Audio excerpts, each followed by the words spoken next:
Saudara-saudara, kita tetap bicara tentang pekerjaan Roh Kudus untuk orang-orang dunia.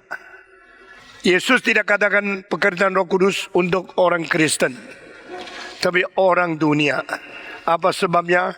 Kita akan menelusuri dan kita mengerti dengan tuntas semua detail yang penting mengenai perbedaan-perbedaan yang sangat unik ini. Saudara-saudara, sekali lagi saya membacakan dari Yohanes 16 ayat 8 sampai ke 11. Injil Yohanes pasal 16 ayat yang ke-8 sampai dengan ayat yang ke-11. Dan kalau ia datang, ia akan menginsyafkan dunia akan dosa, kebenaran dan penghakiman. Akan dosa karena mereka tetap tidak percaya kepada aku. Akan kebenaran karena aku pergi kepada Bapa dan kamu tidak melihat aku lagi. Dan penghakiman karena penguasa dunia ini telah dihukum. Atau terjemahan lebih jelas lagi, jikalau Roh Kudus sudah datang, dia akan mengakibatkan benturan besar di dalam diri orang dunia ini tentang 3 hal. Pertama, tentang dosa, supaya mereka sadar mereka tidak percaya kepada aku.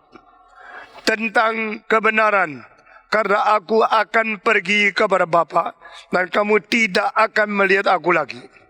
Tentang penghakiman, karena penguasa atau raja dari dunia ini sudah dihukum. Saudara-saudara sekalian, ini 3 ayat yang memerlukan pengertian yang sangat-sangat tuntas, sangat-sangat sempurna, sangat-sangat teliti, dan sangat-sangat tidak boleh salah.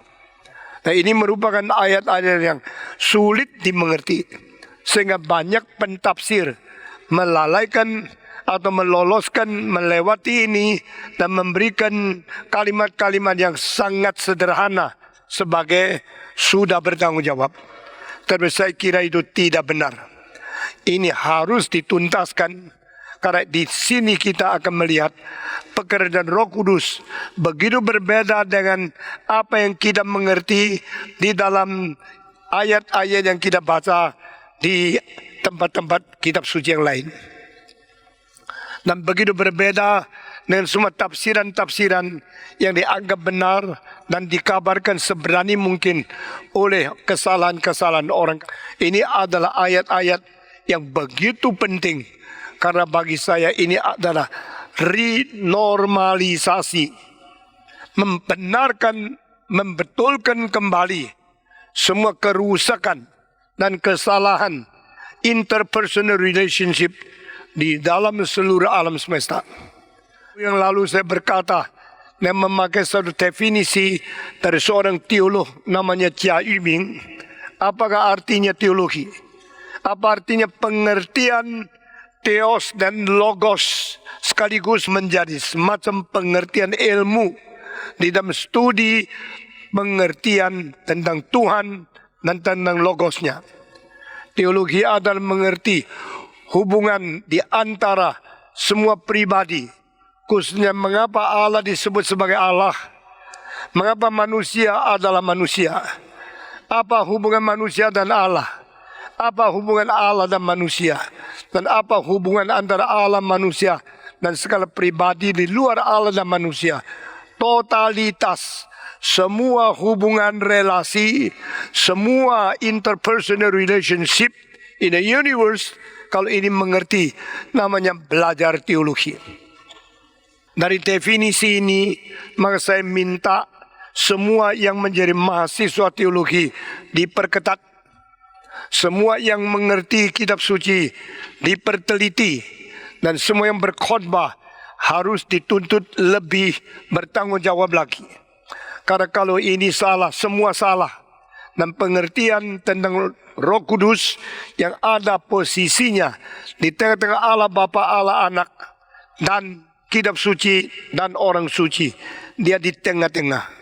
Ini sebab pengertian salah tentang Roh Kudus akan mengakibatkan pengertian salah total di dalam segala interpersonal relationship.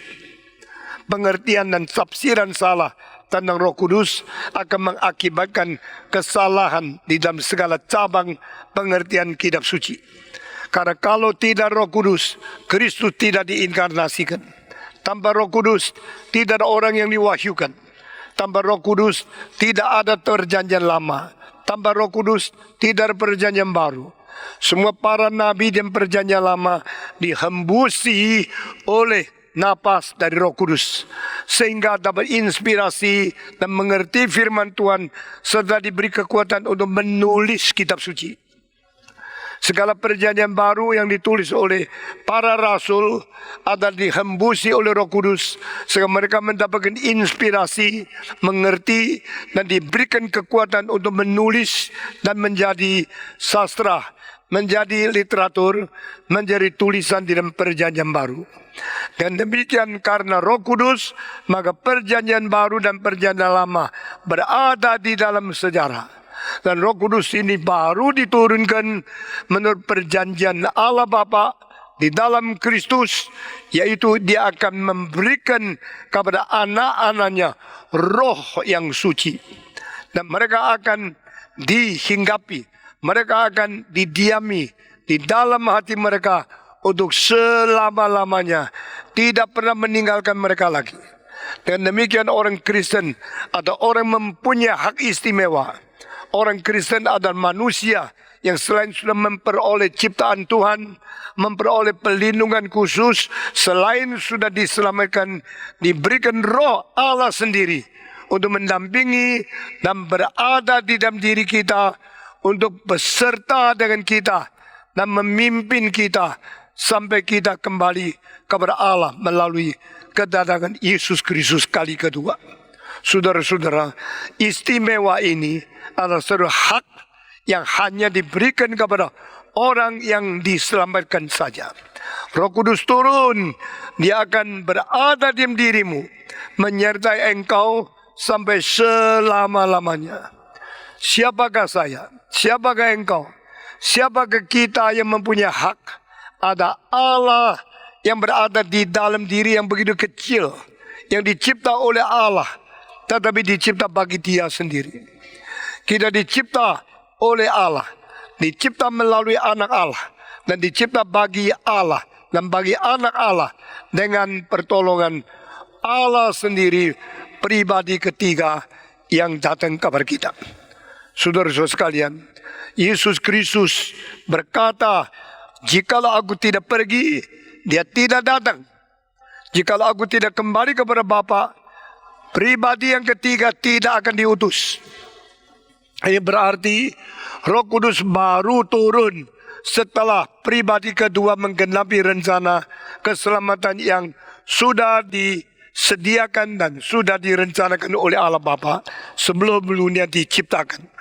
Kita bersyukur kepada Tuhan, sebelum dunia diciptakan, di dalam kekekalan Allah sudah merencanakan, sudah mempersiapkan penebusan, keselamatan melalui anaknya Yesus Kristus. Saya sendiri percaya Yesus dilahirkan sebelum dunia diciptakan. Yesus diurapi sebelum dunia diciptakan. Yesus ditetapkan sebelum dunia diciptakan menjadi juru selamat, menjadi raja gereja, menjadi pemimpin orang Kristen. Nah, saudara-saudara, Yesus adalah the head of the church, and the church is the body of Jesus Christ. Yesus Kristus is the king and the ruler of His own church, and Yesus Kristus is the savior and the master of His belongings. Kita semua dimiliki Tuhan.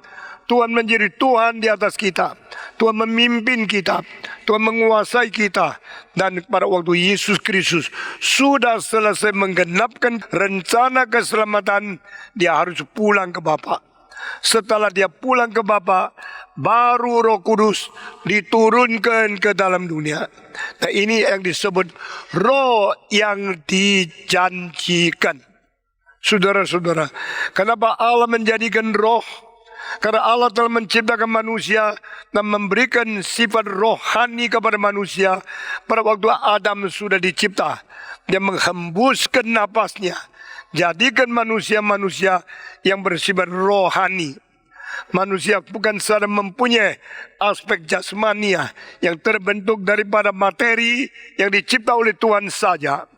Manusia juga akan diberikan dengan napas dari Allah sendiri, hembus ke dalam hidungnya Adam, sehingga dia menjadi manusia yang berjiwa rohania. Itu semua manusia terbentuk dari bagian jasmania yang kelihatan, dan juga ditambah dengan bagian rohania yang tidak kelihatan.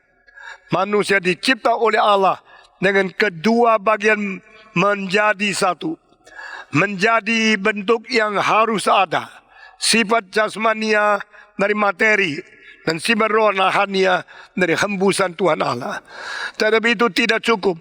Allah begitu mengasihi manusia, dan dia akan menjanjikan roh dia sendiri datang, beserta dan berada, berdiam di dalam diri manusia.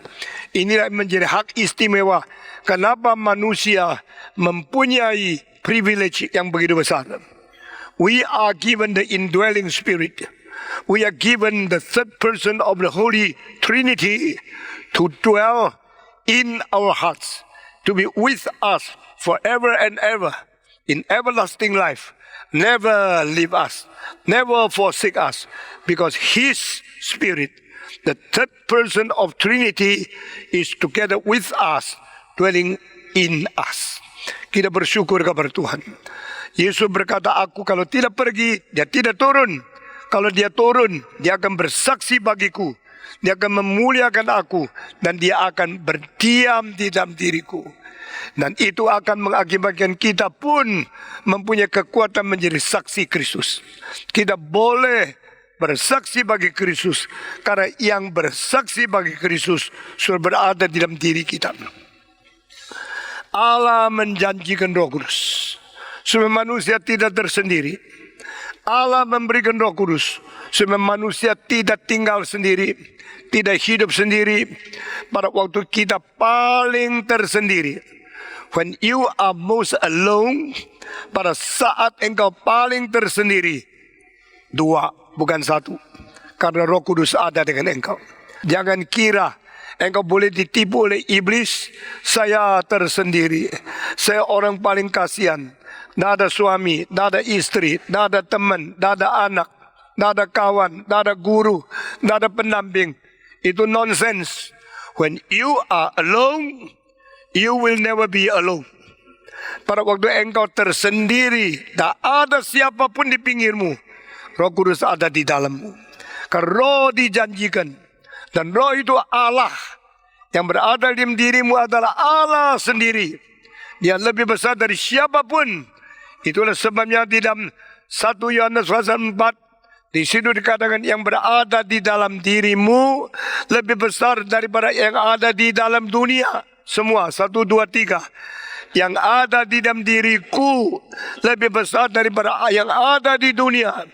Dunia ini penuh dengan manusia, dan semua manusia tertara tidak sadar mereka telah takluk kepada penguasa daripada dunia ini. Alkitab memakai dua istilah, satu penguasa, satu ilah. Penguasa dunia dan ilah dunia identik. Penguasa dunia adalah ilah dunia. Ilah dunia adalah penguasa dunia. Dua ini sama, yaitu setan. Saudara-saudara, penguasa dunia itu presiden, raja, atau orang-orang penting di dalam pemerintahan. Penguasa dunia. Tapi pada waktu istilah ini pakai singular, the ruler of the world. Penguasa dunia dengan satu saja. Bukan majemuk, bukan banyak, tapi esa.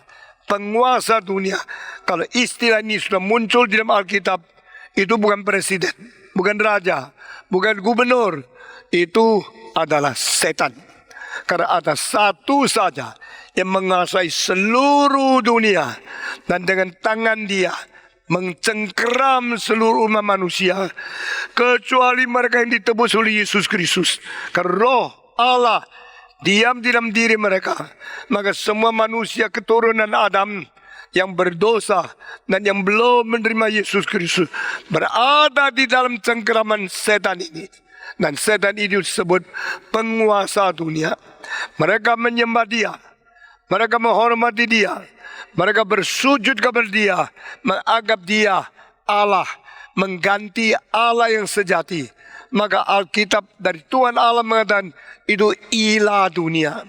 Bukan karena dia bersifat ilahi, tapi dia diperilah, dia diperalahkan oleh orang berdosa yang tidak mengenal Allah yang sejati. Orang berdosa menyembah, bersujud kepada setan sebagai ilah dunia. Dia menguasai mereka, mereka memperilahkan dia. Sehingga hubungan antara orang dunia dan setan adalah setan menguasai mereka dan mereka menyembah dia. Berbeda dengan orang Kristen. Orang Kristen adalah yang memiliki Roh Kudus di dalam hati kita dan kita menyembah Allah yang sejati sebagai penguasa dan sebagai juru selamat kita. The Lord is our master. The Lord is our ruler and the Lord is our savior. He is our master, our Lord of life. Dia adalah penghulu hidup, dia adalah penguasa kehidupan, dan dia adalah juru selamat jiwa kita. Dia juga adalah pemimpin kita di dalam seluruh kehidupan dengan Roh Kudus yang diberikan dan menyertai dan berada berdiam dalam diri manusia. Saudara-saudara sekalian, makin kita jelas pengertian semua ajaran Alkitab, makin kita stabil hidup di dalam dunia, makin kita mengerti rencana Allah yang total dan sempurna untuk kita, makin kita tidak takut hidup menghadapi kesulitan. Saudara-saudara, orang Kristen adalah orang satu-satunya macam yang mempunyai pegangan hidup dan mempunyai keberanian menghadapi kesulitan apapun, meskipun kita sangat kelihatan tersendiri di dunia. Pada waktu kita anggap kita tersendiri, kita ditipu oleh iblis, karena kita sudah diberikan Roh Kudus berada di hidup kita. Amin. Saudara-saudara, dengan demikian menghadapi kesulitan apapun, bukan nangis, bukan sedih, bukan kecewa, bukan putus asa, bukan menyerah, bukan berkompromi, tapi berdiri tegak. Di dalam penglihatan rohani saya melihat hari depan Indonesia ada pengharapan. Karena ada anak Tuhan yang baik, diizinkan menjadi penguasa, menjadi pemimpin yang penting di negara itu. Dan segala kebajikan dan segala teladan yang benar yang telah dilontarkan dan telah diberikan di dalam politik, di dalam masyarakat Indonesia akan menjadi sesuatu sasaran yang dikejar oleh pemimpin-pemimpin yang lain. Dan semua, baik gubernur, presiden, atau bupati dan semua orang-orang penting yang akan datang melihat sudah ada teladan dan sudah ada perjuangan, sudah ada contoh yang mereka boleh mengikuti. Mereka mulai mempunyai sasaran baru, mempunyai standar baru, dan mereka tidak akan kembali kepada yang lama-lama. Jikalau pemuda-pemudi yang baik di Indonesia sudah melihat mestinya gubernur tidak boleh korupsi seperti ini, mestinya bupati mesti jujur seperti siapa. Ada contoh, ada teladan, ada saksi-saksi kebenaran yang menjadi sasaran, target yang dikejar oleh pemuda-pemudi, maka hari depan Indonesia berbeda dengan hari-hari yang lampau. Meskipun sekarang masih ada orang-orang tertentu mengharapkan menjatuhkan orang Kristen yang baik, menjatuhkan gubernur yang baik, supaya mempertahankan status quo, supaya mereka boleh korupsi lagi, supaya mereka boleh sewenang-wenang mendapatkan kesempatan untuk mengkerok uang, untuk memperkaya sendiri. Biar Tuhan hancurkan semua rencana yang jelek itu. Meskipun kita tidak bisa membasmi kejahatan dari dunia, karena Augustinus berkata, menurut kitab suci, gandum dan lalang tidak akan dipisahkan sebelum Yesus datang kembali. Daripada buku Civitas Dei, Kota Allah, the City of God, yang ditulis 1500 tahun yang lalu, Tuhan dalam melalui Augustinus melihat dengan jelas arti dari Alkitab. Tuhan memang membiarkan anak-anaknya ada di dunia, dan orang dunia menganiaya anak-anak Tuhan. Tuhan biarkan setiap zaman tidak berkekurangan ada orang benci orang Kristen. Setiap zaman ada orang menganiaya, merongrong orang Kristen, dan tidak kekurangan orang Kristen menghadapi kesulitan-kesulitan. Mengapa kita berdoa Tuhan tidak dengar? Kenapa tidak ada kemajuan di dunia ini? Kenapa dari zaman ke zaman sudah timbul orang baik turun lagi, timbul orang jahat lagi, sesudah itu generasi masih ada lagi? Kenapa terus begini? This world will not be changed until the second coming of Jesus Christ. Waktu Yesus datang kembali, baru ada perubahan. Biar orang jahat berada terus, biar orang Kristen menghadapi mereka terus. Dan sifatnya daripada makna Tuhan adalah beberapa poin. Pertama, biar orang Kristen jangan kira dunia akan berubah menjadi seperti langit baru, bumi baru, semua sudah diperbarui. Engkau enak-enak hidup sebagai orang yang menikmati anugerah. Engkau tetap harus menghadapi kesulitan, menghadapi penganiayaan, menghadapi musuh, menghadapi segala sesuatu hambatan untuk menguji imanmu masih setia dan mau terus menerus bersandar kepada Tuhan atau tidak. Ini harus terus ada. Dan kedua, Tuhan membiarkan orang-orang yang menganiaya engkau tidak kekurangan kekuatan. Mereka terus mempunyai kekuatan untuk merongrong, menganiaya, mempersulit orang Kristen, sehingga engkau terus berdoa, bersandar kepada Tuhan, terus membaca kitab suci, terus bersandar kepada firman Tuhan. Sehingga ini sandaran kepada Tuhan.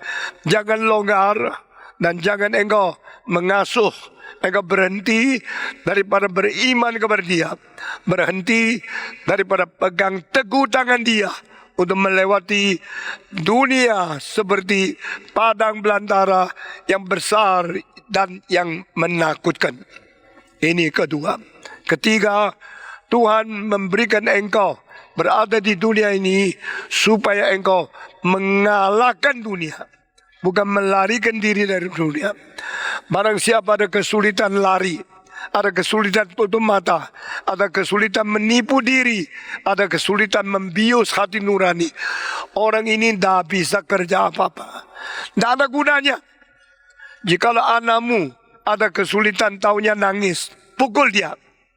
Jikalau anakmu ada kesulitan, taunya cuma menyerah, kompromi, hajar dia, beritahu kepada dia, ini sikap yang salah. Orang yang cuma tahu nangis, pasti lemes. Orang yang ada kesulitan cuma taunya mengeluh, taunya mangis, taunya mencela. Kenapa Tuhan membiarkan saya begitu sulit? Kenapa dunia begitu banyak orang merongrong saya? Lalu dia cuma nangis, lalu menangisi, menyedihkan, nasibnya kurang enak, menganggap Tuhan kurang cinta kepada dia. Orang begini tidak berguna, orang begini tidak reform, dan orang begini tidak layak menjadi pengikut Yesus Kristus. Saudara-saudara, justru Tuhan Yesus mengatakan, I do not pray that you will deliver them from this world. They will be escaped from this world, avoid from all the persecution and the difficulty from this world. I do not pray to you for this. Yesus tidak mendoakan orang Kristen mengalami keenakan, kelancaran, kesuksesan tanpa kesulitan di dunia. Itu ajaran yang salah belaka. Yesus berkata, aku tidak minta kepadamu lepaskan mereka dari dunia, tapi aku minta kepadamu beri kemenangan kepada mereka atas dunia. Di dalam dunia, di dalam sengsara, di dalam kesulitan, itu dikehendaki oleh Tuhan. Kita tidak bisa mengurangi penganiayaan, kesulitan, ejekan dari dunia, karena Tuhan menghendaki itu berada, dan itu harus berada. itu mutlak perlu berada. Itu tidak disingkirkan oleh Tuhan, karena inilah kehendak Tuhan. Tetapi Tuhan berkata, I pray to you, Father, that they will overcome the world. They will conquer the world. Mereka tidak meninggalkan dunia. Mereka tidak melarikan dari dunia. Mereka mengalahkan dunia. Mereka menang atas dunia. Itu sebab apakah hubungan kita dengan semua kesulitan ada? Kita tidak ditelan. Kita tidak dilenyapkan. Kita tidak dikalahkan oleh kesulitan. Tetapi kita menelan kesulitan. Kita memperalat kesulitan untuk menjadi gizi, untuk menjadi kekuatan kita, sehingga kita akan mengalahkan kesulitan, mengalahkan setan, mengalahkan segala sesuatu yang telah merongrong kita, dan kita menjadi lebih berjaya, lebih kuat lagi. Saudara-saudara, telanlah musuhmu, telanlah semua kesulitan. Jadi peralatlah kesulitan menjadi pangkalan engkau lebih menang, lebih mengalahkan musuh lagi. Saudara-saudara, ada satu ayat di Alkitab. Mereka setelah perang dengan orang Filistin, maka akhirnya mereka menaikkan diri mereka berada di atas orang Filistin untuk perangi Filistin lagi. Saudara-saudara, kalau saya pendek, musuh tinggi, saya bisa kalahkan musuh. Sampai musuh itu saya tunggangi. Saya sekarang loncat ke atas tubuh musuhku. Saya berada di atas.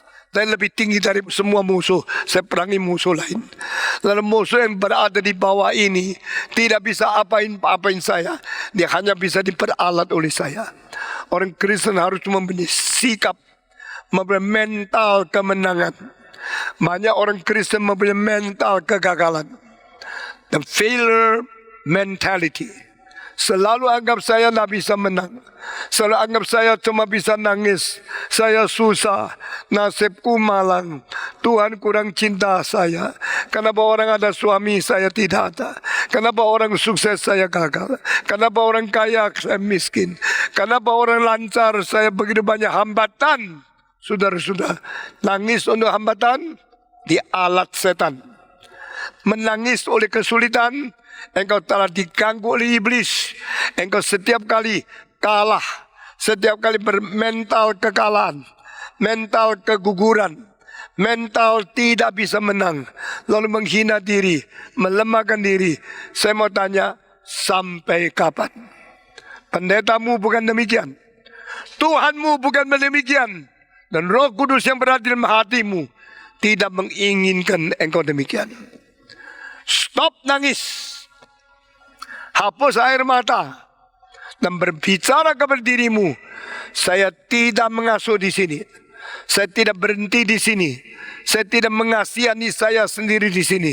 Saya akan berdiri, saya akan maju, saya akan perang lagi sampai semua kesulitan dikalahkan oleh saya. Dan saya waktu itu akan memuliakan nama Tuhan. Di dalam kesulitan, di dalam kemalangan, jangan lupa berseru nama Tuhan. Dia akan menolong engkau. Dan setelah menolong engkau, jangan lupa memuliakan Dia. Amin. Di dalam kesulitan, berseru nama Tuhan. Dia pasti menolong aku. Semua 1, 2, 3. Di dalam segala kesulitan, jangan lupa menyeru nama Tuhan. Dia pasti akan menolong aku. Setelah ditolong oleh Tuhan, jangan melupakan Tuhan.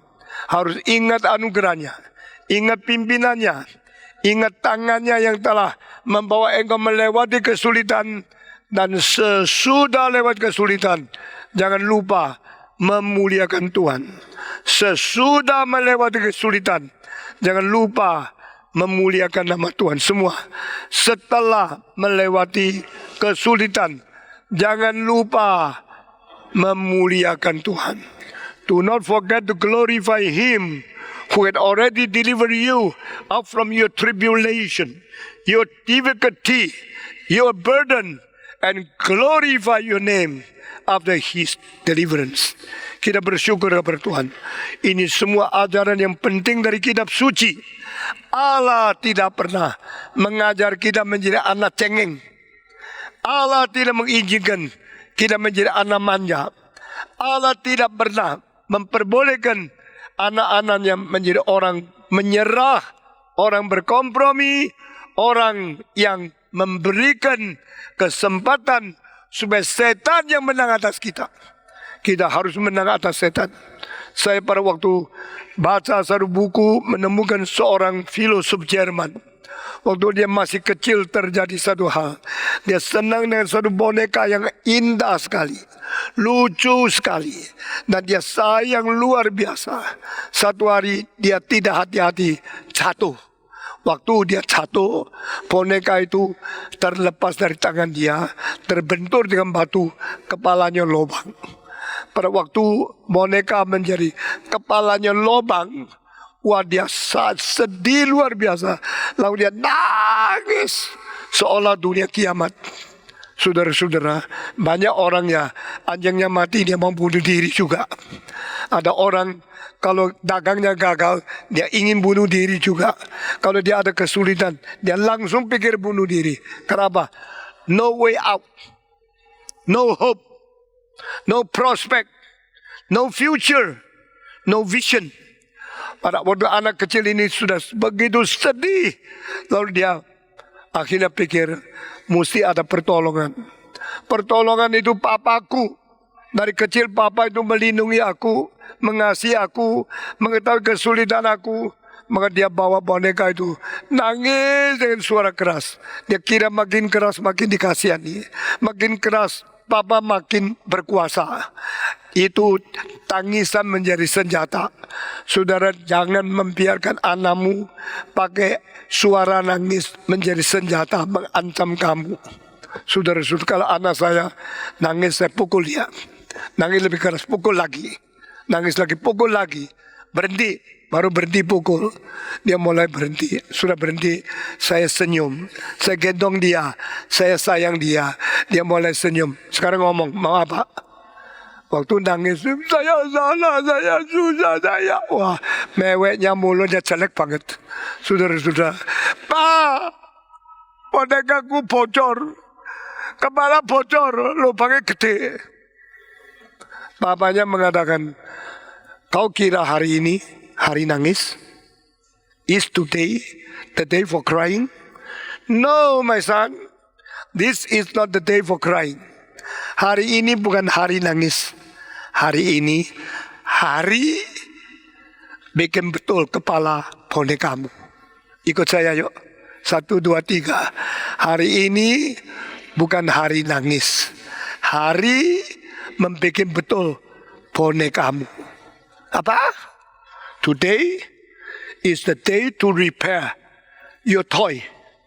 Today is not the day for crying. Sekarang pergi ambil tanah, isi kepala yang bocor, bikin penuh. Lalu sudah selesai bikin halus, sudah dicat lagi, bonekamu akan bagus lagi, lebih borbot lagi. Sekarang pergi ambil tanah, bikin betul, bikin bagus, pergi licin, nanti kita sama-sama cat. Hari ini bukan hari untuk nangis. Hari ini hari bikin betul boneka. Ikut. Hari ini bukan hari nangis. Nggak boleh nangis, ngomongnya nangis. Sekarang ini hari bukan hari nangis. Hari bikin betul boneka. Sama-sama kita ambil tanah, masukin bonekanya. Sudah isi dulu, bikin halus. Sesuatu sama-sama ambil cat. Bikin kepala yang sudah lubang, dicat kembali. Warnanya rambut, warnanya kepala, dikembalikan. Sesuai itu, sekarang papanya bilang, sudah bagus? Sudah pak, sudah bagus. Nangis lagi? Enggak pak, silakan nangis lagi. Enggak usah pak, kenapa enggak usah? Sudah bagus, boneka sudah kembali, sudah selesai. Nah inilah ajaran. Lalu filosof itu mengatakan, when I grow, I understand how to fight my difficulty, how to fight my tribulation, but no crying. Dia menjadi orang yang sukses karena dia belajar bagaimana memakai setiap kesempatan, memperbaiki kesulitan, mengalahkan segala kegagalan, lalu menjadi orang yang menang, bukan mentalitas kegagalan. Saudara-saudara, biar ini menjadi sifat kita hidup sebagai orang Kristen reform di hadapan Tuhan. Amin. Saudara-saudara, karena kita ada Roh Kudus. Dan Yesus mengatakan, waktu aku pergi, Roh Kudus akan datang. Jikalau aku tidak pergi, dia tidak datang. Berarti pribadi ketiga baru diberikan kepada dunia ini setelah pribadi kedua selesai tugas yang diutus. Allah mengutus Yesus untuk menggenapi rencana keselamatan.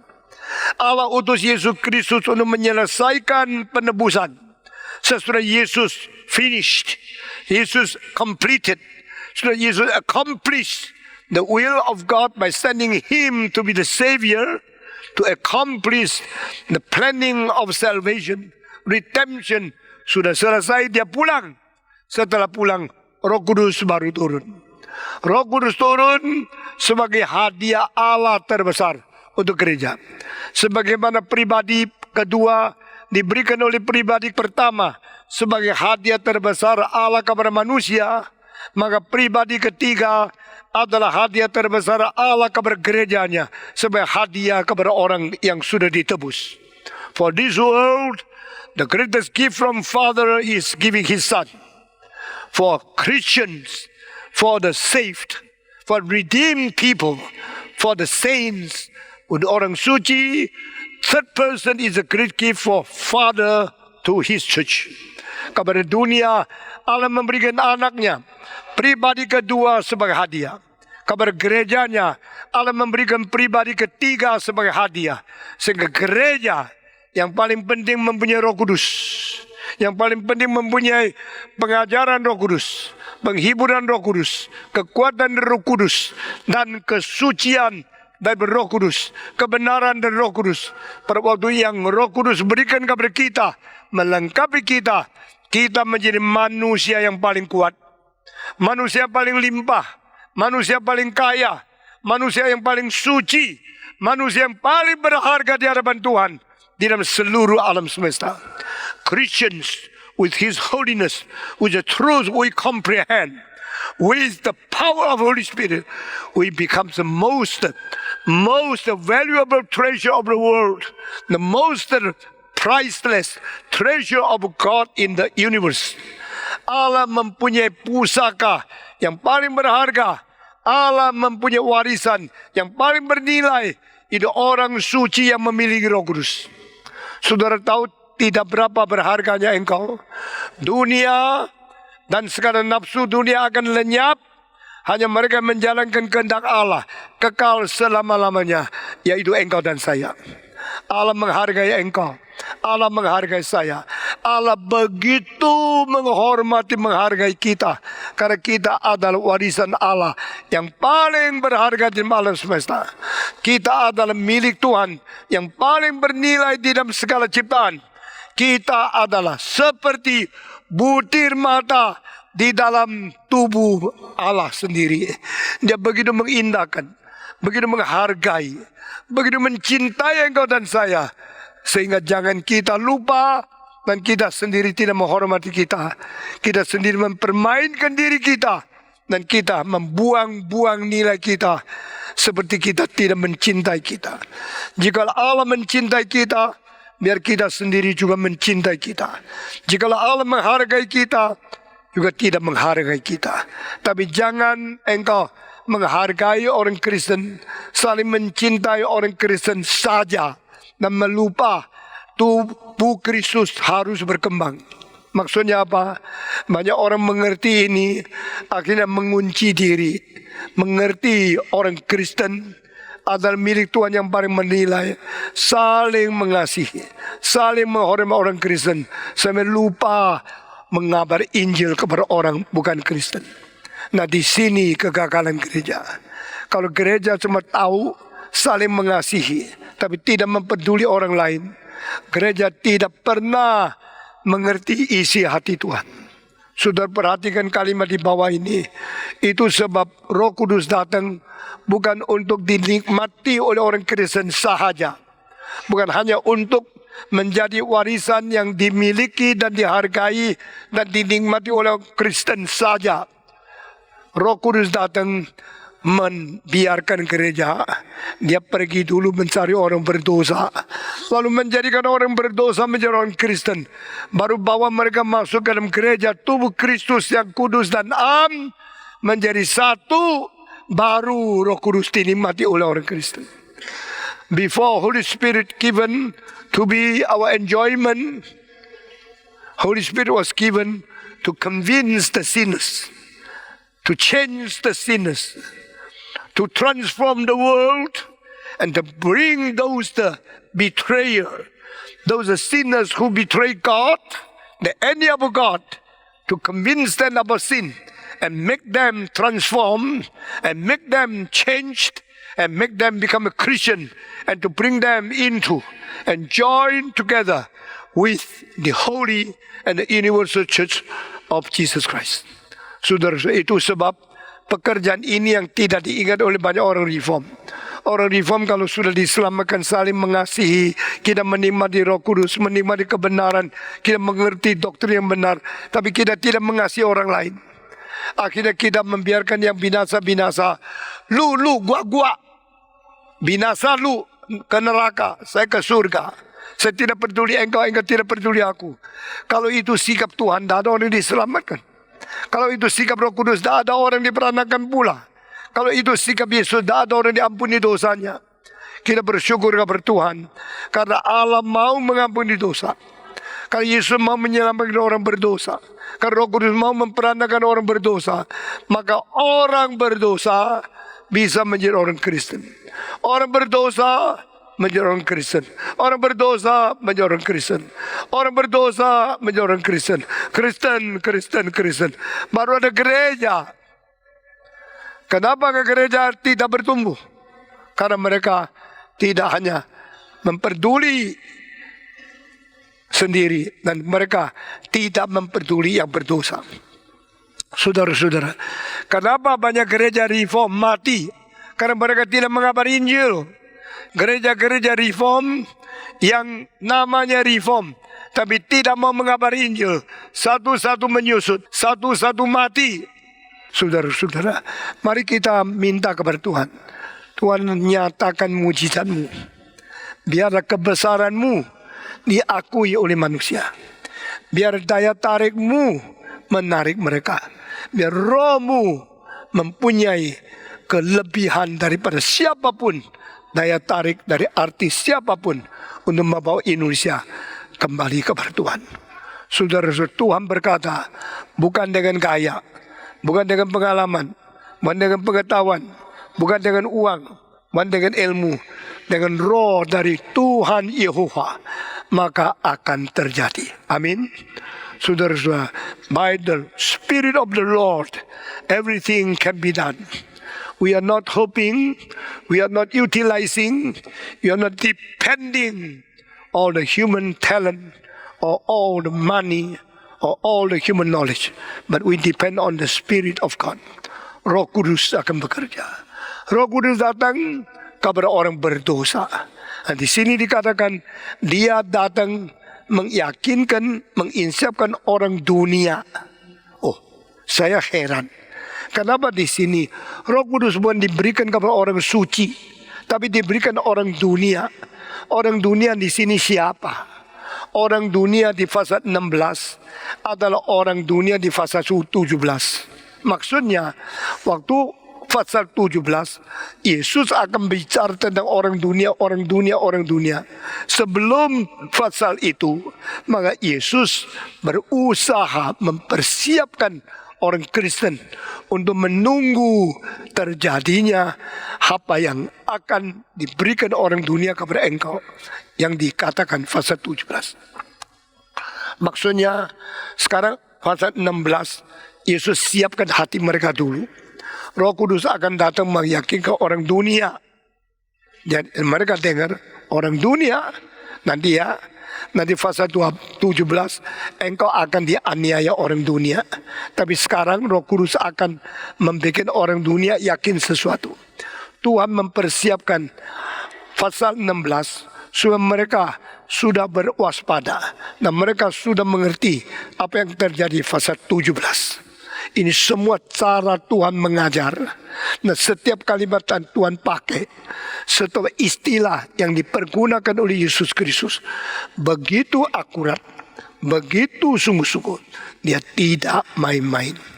Saudara-saudara, Yesus Kristus dalam fase 17 berdoa kepada Tuhan Allah Bapa di surga. Dan doa Yesus di dunia hampir kita tidak pernah tahu isinya apa. Kalau doa kita tahu. Doa orang lain kita sulit tahu. Doa Yesus tidak ada orang tahu. Di dalam Alkitab tulis berapa kali Yesus doa. Yesus doa ditulis. Doa apa tidak tentu ditulis.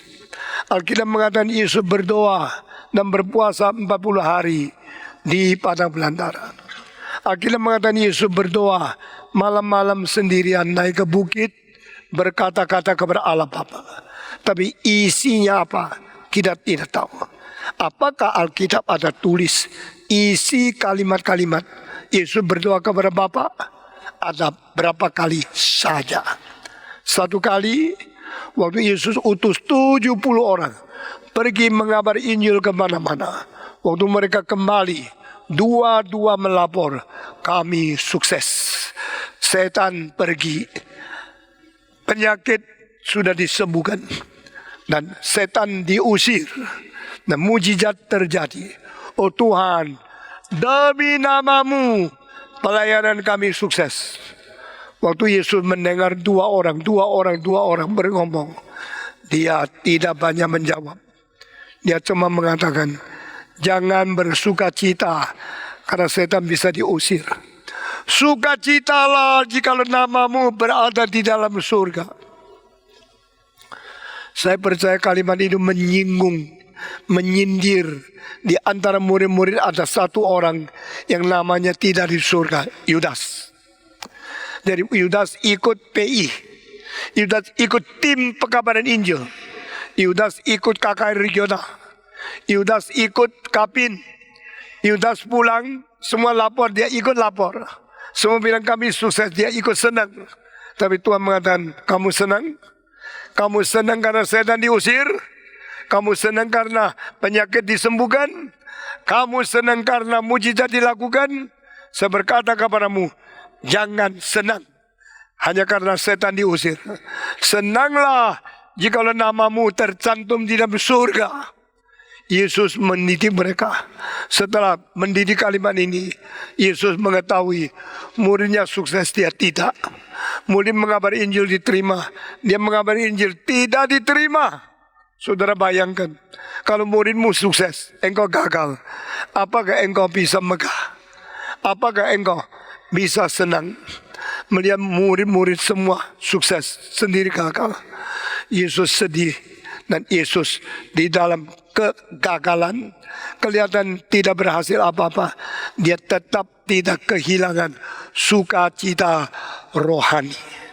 Maka dia menengadah ke langit dan berkata kepada Allah dengan menyebut, oh Tuhan langit dan bumi. Nah ini beda ya. Alkitab kalau mengatakan ilah dunia, itu adalah setan. Raja dunia, itu adalah setan. Tapi Alkitab memakai istilah Tuhan langit dan bumi, itu bukan setan. Itu siapa? Itu Allah, the Lord of heaven and earth. Yesus tidak menyebut Allah sebagai the King of the world. Yesus tidak menyebut Allah sebagai the God of the world. Yesus mengatakan the Lord of heaven and earth. Tuhan dari langit dan bumi. Aku bersyukur kepadamu karena kehendak-Mu adalah seperti ini. Maksudnya apa? Membiarkan murid saya sukses dan mengizinkan saya gagal. Itu kehendak-Mu. Jangan banding-banding sama orang lain. Kadang-kadang orang yang tidak rohani kerjanya sukses. Orang yang rohani sekali tidak sukses. Kadang-kadang orang yang ada pengalaman, untung banyak, dagangnya maju. Orang yang sudah berpengalaman berpuluh-puluh tahun, ruginya miliaran. Engkau pada saat seperti ini, engkau jangan mencela Tuhan. Jangan marah-marah kepada Tuhan. Jangan mencela orang lain. Jangan maki-maki keberdakan. Belajar Yesus Kristus. Menengadah ke atas, melihat ke langit dan berkata, "Oh, the Lord of heaven and earth, because this is your will." Inilah kehendakmu. Tidak gampang, saudara-saudara. Tidak gampang di dalam hari-hari tidak lancar, tidak bersyukur kepada Allah. Tidak gampang di dalam hari-hari engkau tidak sukses, tetap bersyukur kepada Tuhan. Tapi inilah yang kita belajar dari Yesus. When Jesus no success, when Jesus are not accepted, when he preach the gospel and people deny him, they close door for him, and Jesus say, "You people, my disciples, you all succeed, but I should pray to God and say to my Lord, the Lord of heaven and earth, because this is will, your own will, and I accept this. I thank you, I praise you." Saudara-saudara, ini tercantum di dalam 3 buku di dalam Injil. Matius, Markus, Lukas. Matius 11 adalah pasal yang paling suram, paling gagal. Karena di sebelumnya setiap pasal ada kemuliaan Tuhan. Sampai pasal ke-11 Yesus sendiri berkata, "Kapernaum, Kapernaum, dan peserta, engkau sudah naik ke surga. Lihatlah, engkau akan turun ke neraka. Karena mujizat yang kulakukan di dalam tempatmu, kalau dilakukan di Sodom dan Gomora, mereka sampai hari ini belum dihancurkan.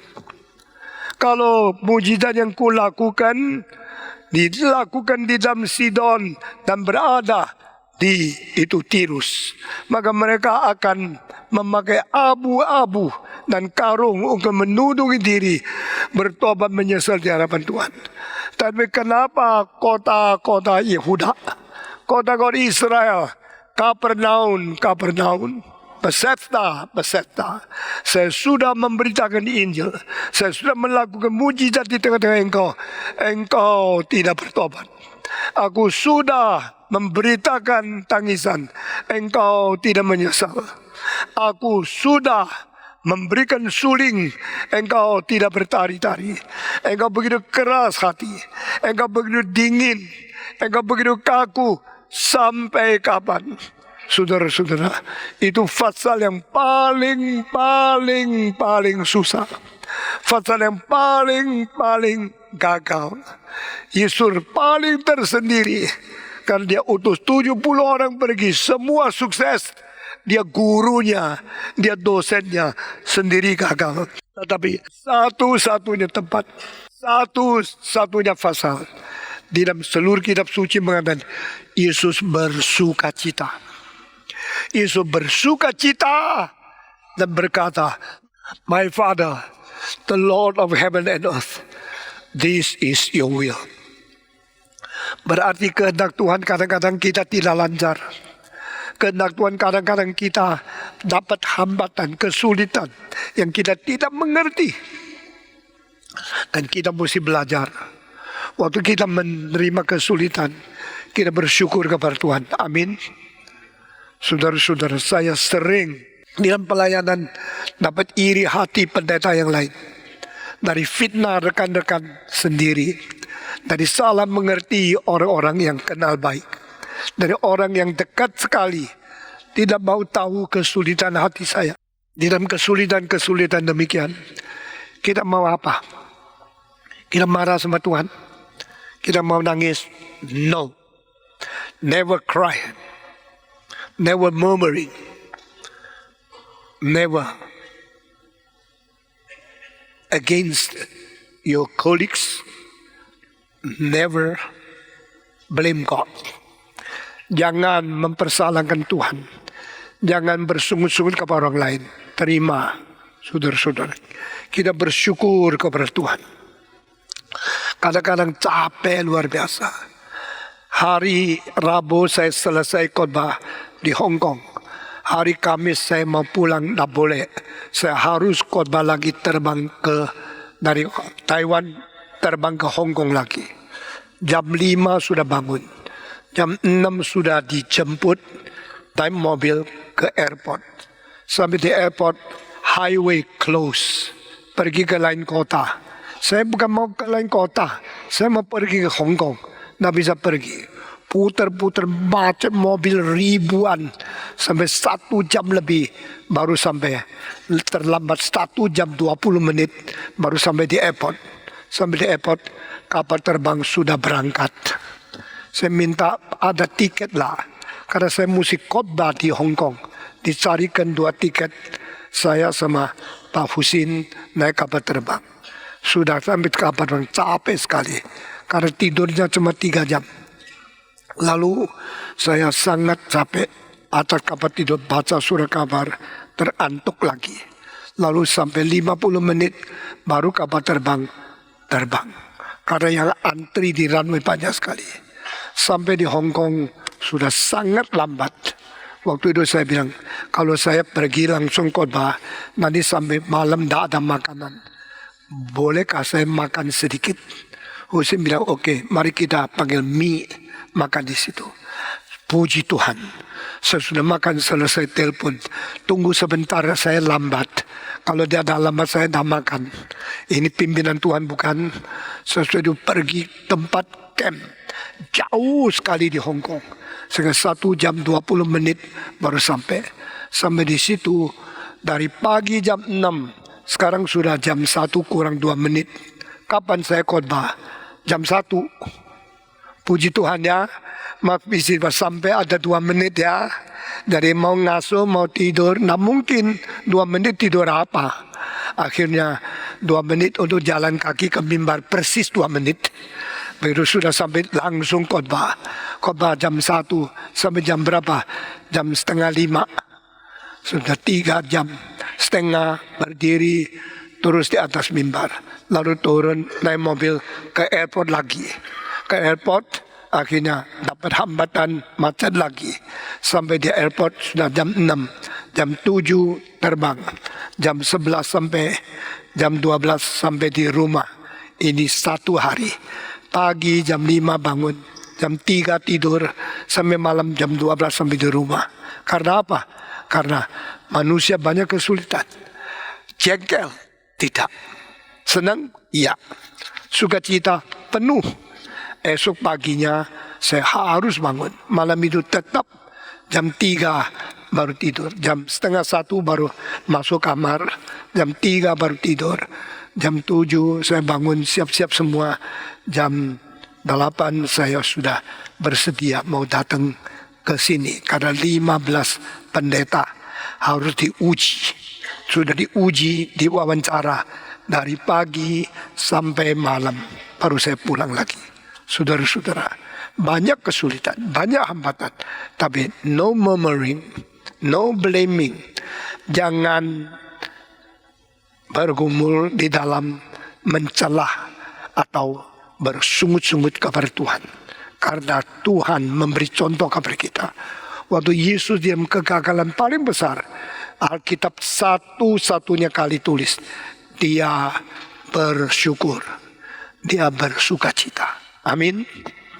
Kapankah Yesus bersukacita? Pasal ke-11 Matius. Kapankah Yesus nyanyi? Di dalam seluruh kitab suci 4 Injil, Yesus hanya dicatat 1 kali bersukacita waktu gagal, waktu sulit. Kapankah dia menyanyi? 4 Injil hanya 1 kali menulis, dia menyanyi 1 kali. Waktu dia mau ke Getsemane untuk ditangkap. Di tengah-tengah perjalanan ke Getsemane, dia menyanyi. Itu nyanyian daripada hari Paskah. Hari Paskah menurut tradisi orang Israel harus nyanyi 1 Mazmur. Mazmur 118. Dan di dalam Mazmur 18 saya cari ayat-ayat yang penting itu apa. Ayat yang paling penting adalah, this is the day the Lord has made it. Let us rejoice in it. Inilah hari yang Tuhan ciptakan. Mari kita bersukacita di dalamnya. Hari apa? Hari ditangkap, hari diadili, hari dilecehkan, hari difitnah, hari dipaku di atas kayu salib. Pada hari itu, itulah harinya. Let we enjoy it. Let us enjoy in it, because this is the day the Lord has made it. Saudara-saudara, hari ini saya mau khotbah yang ketiga, tapi belum ada kemungkinan. Tapi saya akan bicara sedikit, baru saya akan selesaikan khotbah ini. Roh Kudus bekerja di hati orang dunia, yaitu yang akan dikatakan di dalam pasal ke-17. Lepaskan mereka bukan dari dunia. Jangan membiarkan mereka dipimpin keluar dari dunia, tapi berilah kemenangan mereka atas dunia. Ini dunia. Orang dunia adalah orang menganiaya orang Kristen. Orang dunia adalah musuh-musuh gereja. Roh Kudus datang meyakini orang dunia akan 3 hal. Pertama, tentang dosa. Saya memperhatikan beberapa ciri khas daripada ayat-ayat ini, dan saya tidak tafsir. Lalu kita selesai kebaktian hari ini. Untuk meyakini tentang dosa, karena mereka masih belum percaya kepada saya. Still not yet believe in me. Perhatikan tensesnya ya. For sin, Holy Spirit come to convince them. Itu istilah aslinya, bukan meyakinkan mereka, bukan convince them, to cause a crash in them. Perhatikan, di dalam bahasa Greka artinya ada satu benturan besar, satu pukulan yang hebat di dalam hati mereka. Jadi orang berdosa menerima benturan terhadap diri akibat pekerjaan Roh Kudus. Berarti Roh Kudus datang membuat susah orang. Roh Kudus datang membuat orang berdosa sadar dengan sedih, dengan susah, dengan sangat-sangat sulit menghadapi diri sendiri. Saudara-saudara, kesulitan terbesar di dunia bukan menghadapi musuh, menghadapi dirimu sendiri. Pada waktu engkau sudah tidak berdaya, engkau siapapun tidak bisa tolong, lalu engkau mengatakan saya mau berjuang. Ternyata dirimu tidak ada kekuatan untuk berjuang mengatasi kesulitan yang timpa kepada dirimu. Waktu engkau benci kepada dirimu, waktu engkau kecewa kepada dirimu, waktu engkau begitu menghina dirimu sampai pukul-pukul dadamu. Itu artinya ayat ini. When Holy Spirit come, it will cause a crash within the people in this world. Orang di dunia akan mendapatkan benturan sendiri yang besar sekali di dalam hati mereka tentang 3 hal. Tentang dosa, tentang keadilan, dan tentang penghakiman. Tentang dosa, tentang keadilan, dan tentang penghakiman. Di sini Yesus pakai 3 kalimat yang seperti tidak ada hubungan sama sekali. Kenapa Tuhan Roh Kudus menegur dosa? Karena mereka tak percaya kepada saya. Saya sudah menjelaskan. Tak percaya kepada Yesus itu termasuk kebebasan manusia kan? Kebebasan beragama, kebebasan hak asasi manusia. Tapi bagi Yesus tidak. Kalau tidak percaya itu dosa paling besar. Kenapa? Saya sudah jelaskan. Lalu kedua, tentang keadilan. Karena aku pergi ke Bapa. Kenapa Roh Kudus mempertentangkan manusia dengan diri sendiri di dalam hal kebenaran? Karena Yesus pergi kembali kepada Bapa. Ini tidak bisa dimengerti. Pada waktu saya sudah menjelaskan, maka saudara mengatakan, saya sudah bertahun-tahun tidak mengerti ayat ini. Sampai hari ini saya baru sadar.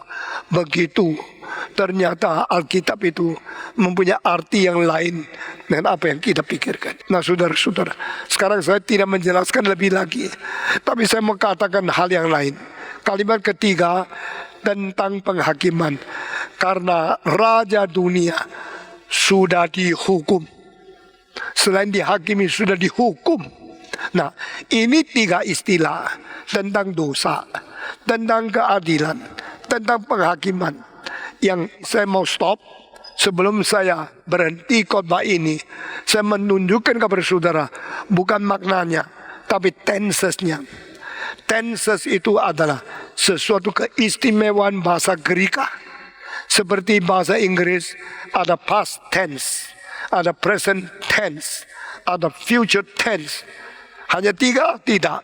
Ada present continuous tense, ada past continuous tense, ada past participle tense, ada future participle tense. Di dalam bahasa Greka lain sama Inggris. Bahasa Inggris ada belasan macam tenses. Bahasa Indonesia tidak ada. Sekarang saya makan.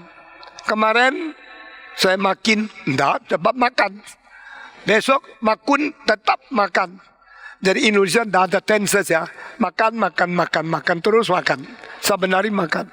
Tapi kalau Inggris, yesterday I ate, today I eat, tomorrow I shall eat again. Itu ada tenses. Tapi bahasa Greka bukan belasan tenses, bukan 3 tenses, 64 tenses. Saudara sekarang tahu kenapa Alkitab Perjanjian Baru tidak pakai bahasa Inggris, Jerman, pakai bahasa Greka? Karena di situ ada tenses waktu yang telitinya paling sempurna di seluruh sejarah manusia. Nah, Allah mau pakai bahasa itu untuk menyatakan hal-hal yang berbeda. Jangan campur sembarangan. Jangan campur ngawur. Yang lalu, yang belum dipisahkan. Nah, ini sekarang saya memperhatikan ayat ini. Pada waktu Yesus mengatakan, mereka tidak percaya kepada saya. Yesus pakai sampai sekarang belum. They are not yet believing in me. Untuk dosa, Roh Kudus menegur orang karena mereka sampai sekarang masih belum percaya kepada saya. Artinya apa? Sangat lambat. Seharusnya tidak begini. Dari dulu mesti percaya saya. Tapi karena kelambanan, karena kakunya mereka, orang Yahudi sampai sekarang masih belum percaya kepada saya. Itu dosa paling besar. Artinya, kedua, tentang keadilan. Karena aku segera pergi kepada Bapa. Nah, ini adalah coming future. Karena Yesus Kristus setelah bicara ini, lalu pasal 17, sesudah selesai 17, dia mulai masuk Getsemane. Sesudah Getsemane, dia ditangkap dan tidak pernah kembali lagi kumpul seperti biasa dengan murid. Dia naik atas kayu salib, bangkit, lalu 40 hari lagi naik ke surga. Jadi the coming future. Pada waktu Yesus mengatakan, Roh Kudus datang membuat engkau sadar dosa karena sampai sekarang belum mau percaya saya. Not yet believe in me. Belum percaya sampai sekarang. Tapi tentang keadilan, karena aku segera mau pergi ke Bapa. Tensesnya lain. Sampai sekarang orang Yahudi belum percaya saya, itu dosa. Saya akan pergi Bapa, ini keadilan. Ini kebenaran. Ini membuktikan saya tidak berdosa. Ini kedua. Ketiga, tentang penghakiman. Karena Raja Dunia sudah dihukum. Past tense. Saudara-saudara, belum percaya. Sampai sekarang belum percaya. Tapi setan sudah dihukum. Ini semua berubah ya. 3 kali ini berubah. Kenapa? Karena ada rahasianya. Nah, saudara-saudara, saya khusus bicara apa artinya setan sudah dihukum bagi orang berdosa. Apa artinya setan sudah dihukum untuk orang Kristen. Jadi pada waktu orang Kristen mendengar, loh, setan sudah dihukum, betul tidak? Orang berdosa melihat setan sudah dihukum, betul tidak? Ini perlu pengertian dari Roh Kudus yang bikin crash di dalam hati orang-orang itu. Nah, ini semua rahasia yang besar sekali. Sayang sekali, semua buku tafsiran hampir tidak ada apa yang dikhotbahkan kepada Anda. Never mentioned very clearly in any commentary in the world. Jadi khotbah yang kita dengar di dalam gereja ini melampaui semua buku tafsiran bahasa Inggris, Jerman, Belanda atau yang lain-lain. Biar engkau perhatikan. hari ini sampai di sini saja. Mari kita berdoa. Bapa di dalam surga, kami berterima kasih untuk khotbah firman yang meneliti dan begitu perlu memperdalam kalimat-kalimat yang kau ucapkan. Pengertian-pengertian yang sempurna dari firman-Mu yang hidup.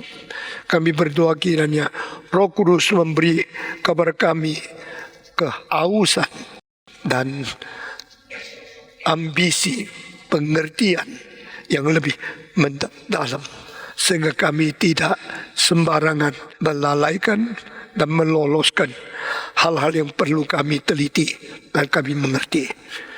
Dengar doa kami Tuhan, dalam nama Yesus Kristus, penebus dan juru selamat kami yang hidup, kami sudah berdoa. Amin.